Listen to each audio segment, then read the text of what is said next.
So, we got a lot to talk about. We have a brand new format here on WrestleMan With The Podcast that we are going to do. Instead of me doing Raw review, SmackDown review, and doing it for like a long time, we're going to do some shortened, more edited versions of videos. We are going to change it to This Week in WrestleMan With The Podcast. Every week, I'm just going to be recapping what's going on in the wrestling landscape, specifically WWE. And the longer videos are going to be only for predictions videos when I have special guests on, such as Matt, Troy, and others. Apologies for the lack of posting, especially the Royal Rumble review. It's been a busy few weeks. If you want to check out my Rumble review video, I have a quick TikTok right here about it. And if you also want to know how most of us thought of the Rumble,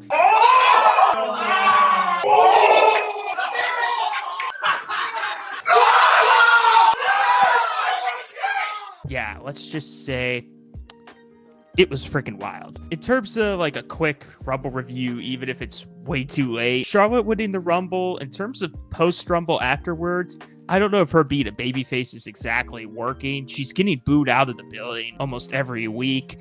In terms of her WrestleMania opponent, I think it's clear it's going to be Tiffy because I think Rhea is building something with Io Sky. The Women's Elimination Chamber, I feel like, is going to be more towards the Women's World title. Io's not in it, and Rhea and Io are going to face off afterwards, which is interesting. In terms of who I think is winning the Chamber, I'm leaning towards Bianca. So we might just get Bianca Rhea one-on-one, or we can get maybe a triple threat and add Io to the mix, which I wouldn't mind at all. Now, here's the Rumble winner that got a shit ton of controversy. Jey Uso winning the Rumble was the most unpredictable winner in years. I think it was good. I like how unpredictable it was. I like that Cena, even despite his final year in wrestling, is still putting people over. Is Jey the greatest wrestler in the world? Not at all. But it doesn't matter when the crowd is yeeting and doing this every week. This man is the most over guy in WWE right now. Him versus Gunther has officially been confirmed for WrestleMania. Is it a Mania match? Not really, but I think Triple H and the product, I'm going to let them try to prove me wrong and prove the fans wrong and see if they can really build Jey versus Gunther good. Part of me was thinking Sammy was going to be added to this, but damn it, stop it! I don't care if the IWC hates Jey. It doesn't matter in this case when the crowd reacts the way it does. And you have to give Jey that world title at WrestleMania. It would be a disservice if you have him lose another big time match. So I'm on the Jey train. I personally love it. IWC can suck it. In terms of Cena, that man cut a promo of the year at the post-Rumble. Of course, it was going to get some feedback from especially guys like Punk threatening to slap Cena and beat him up. So face-off between them is going to be, if the Rumble was one thing, the Chamber, when they go at it, is going to be cinema, even though that word's been overused. The Men's Chamber looks stacked, and it seems like the winner is going to face, well, we assume Cody, but Solo Sikoa returned on SmackDown and attacked Cody, which I don't know how to feel about another Solo Cody feud. We literally just saw it over the summer. I think that's just proof that Triple H really doesn't have anything for Cody until post-WrestleMania. I feel like we're saving some feuds for Cody, like Seth T's going after Cody, Punk T's going after Cody, Roman Cody 3 still hasn't happened, Cody Orton still is on the horizon. I feel like we're saving those for post-Mania, whether Cody's champion or not, who knows. Now, I'm fine with the Cody solo feud if we kind of get Fatu into the mix here.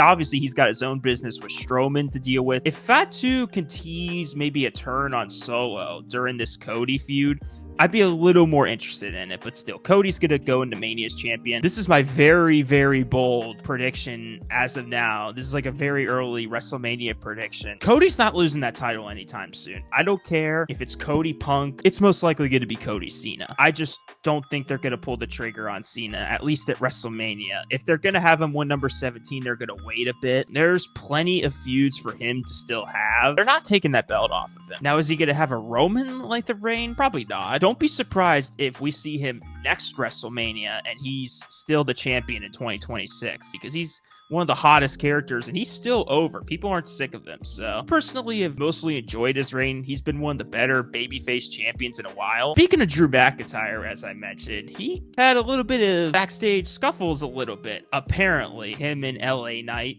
had some backstage heat after a spot where Priest eliminated Drew, and LA Knight kind of like maybe took the spotlight away from that by like bumping into each other. It didn't look that bad, and I don't know how much I believe that because the next week, Drew worked with LA Knight and Jimmy in a triple threat match. Apparently, Drew's not happy because him versus Priest was rumored for WrestleMania, and Drew thinks that's kind of like below him. I don't think Drew's trying to disrespect Priest. I personally don't blame Drew after all the heel work that man has done over this year. I think it's a little disrespectful to like just have him in a mid-card feud. I understand the main event scene stacked. We got Roman, Seth, Cody, Punk, Cena's last year, Jey Uso, Gunther. So there's not a lot of room for guys like Drew, but after this work he's done with Punk, I don't understand why this is like what they have for him. I get the Rumble elimination and the history they've had with Priest cashing in, but they've already had pay-per-view matches. But at the same time, it would be good for Priest to have a big match like that because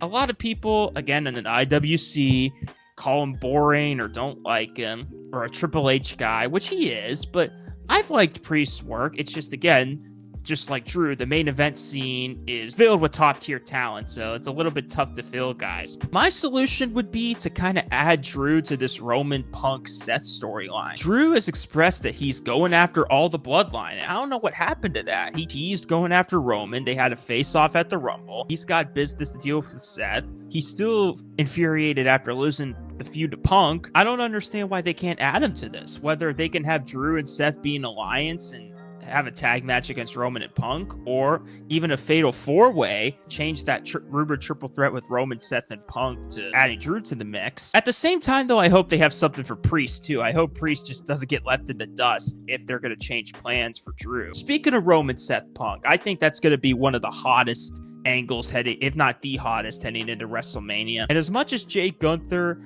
like everyone says, the Rumble winner, main events WrestleMania, no, they don't. Not all the time they main event WrestleMania. And I don't think Jay Gunther's going to main event either night. I think it's surprising to me how many people think Punk Cody's going to happen, or even a triple threat with Cena. After what you saw in the Rumble, how could it not be Roman versus Seth versus Punk? Like, it's clearly heading that direction. Now, that favor that Heyman owes Punk is going to be so crucial in this storyline. A lot of people are saying it's going to be like, oh, Punk's going to say this match needs to be the main event. I don't know if that's going to be the specific favor. It might be leading more towards a betrayal of Roman during the match, or helping Punk possibly win that triple threat match. But yeah, that match needs to headline night one, and I feel like Cody Cena needs to headline night two. I feel like that's set in stone. US and IC titles. I mean, whatever Braun Breaker's doing, I'm excited for. He's had so many face-offs with like Penta and Styles. I feel like we're leading towards maybe a ladder match for that IC title with Styles, Penta, maybe have Sheamus in there, have Kaiser in there. And if that's what we get, I mean, Braun Breaker in a ladder match alone is must-see. Get all these other guys in there. Give me that, please. I feel like that's the way to go. In terms of the U.S. title, Nakamura, again, has been kind of underwhelming as champion. I feel like Jimmy Uso winning the title and having a singles push seems to make sense. Now, whether they do that at WrestleMania, I don't know, but it seems like we're heading towards that way.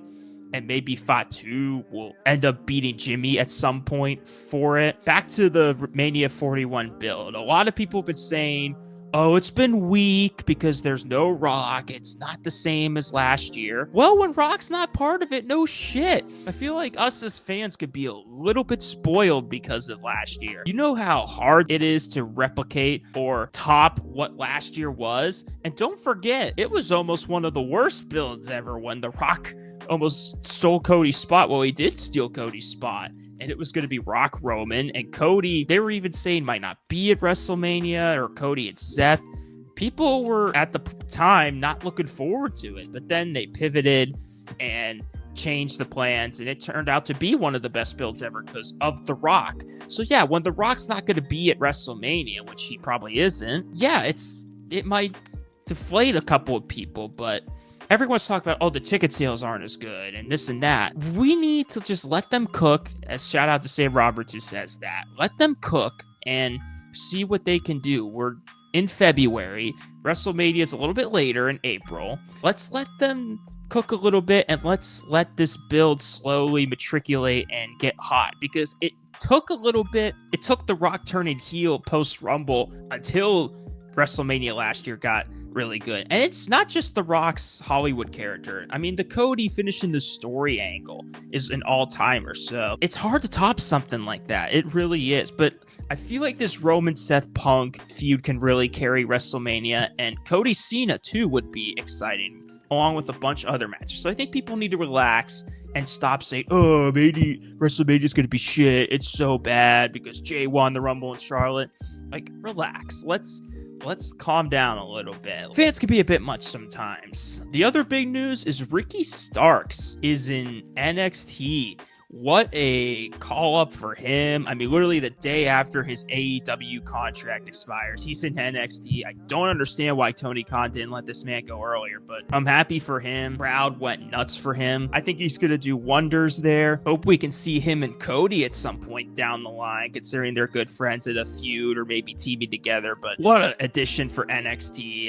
AEW, I will admit, this is mainly a WWE podcast. Like, I don't talk about AEW that much, but Cope, what a name that is. Cope versus Moxley is going to happen at Revolution. I think a lot of people could be leaning towards maybe Cope wins and Christian Cage cashes in, because I'd love to see a Christian Cage world title run. I've liked the Moxley stable at first. I think it was pretty cool when they like retired Danielson and betrayed him. But now I feel like it's been a little bit goofy, which goofy wrestling can be fine. But this man's the AEW champion and they're doing a lot of weird angles. I mean, the Full Gear ending was kind of odd. Yeah, I feel like we need to go in a different direction with the world title, with whether it's Copeland or Cage, and see what we could do off of that. Honestly, I think the best thing AEW's got right now is Timeless Tony Storm and this Mariah feud. I think that's the best thing AEW has right now. I mean, I've liked what MJF's done, like disrespecting legends, and now him and Hangman Page have a feud. That's about as much as I'm going to talk about AEW, and